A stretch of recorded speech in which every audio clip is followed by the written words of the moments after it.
Now, when a question is given to you describing that the patient has chest pain and difficulty in breathing, and when you auscultate there's no breath sounds, when a question like this is given, first you have to check the answer of first the result of percussion. Now, percussion is just tapping over the chest and listening to the sounds. Normally, the normal sound is resonant, but when you are given the patient has a dull sound or a hyper resonant sound, there are different diagnoses for this. Now, how does a dull sound appear? If you see this can filled with water and if you tap this, the sound you hear just like that is the dull sound.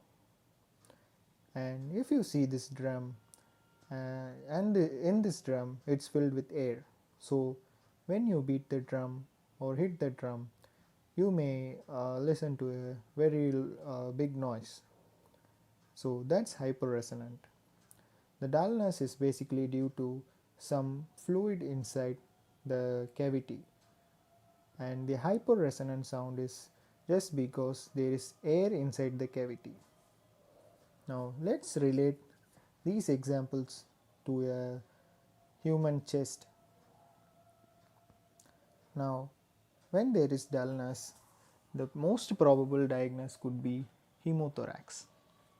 That is, there is blood inside the pleura. So, when you tap the chest or the thorax, you hear this dull sound. It's because of the fluid, the blood. So, to treat this, just you have to put a chest tube and drain the blood. And for the hyperresonant, just check in the question if the chest X-ray results are given or not.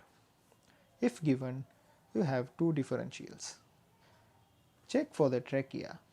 If the trachea is deviated to the same side in which the lungs are shrunken or the abnormal side of the X-ray, if the trachea is deviated to that side, then it's a spontaneous pneumothorax. What you have to do is insert a chest tube and give 100% oxygen. But if the trachea is deviated to the opposite side, for example, the lung is shrunken or there is air in the right side of the chest, but the trachea is deviated towards the left side. If that's the case, then this is tension pneumothorax. You have to do immediate needle decompression and then chest tube drainage.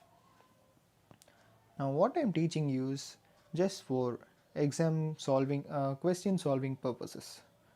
But in real life, whenever you suspect tension pneumothorax, it is not necessary to perform a chest X-ray. Directly you have to do the needle decompression.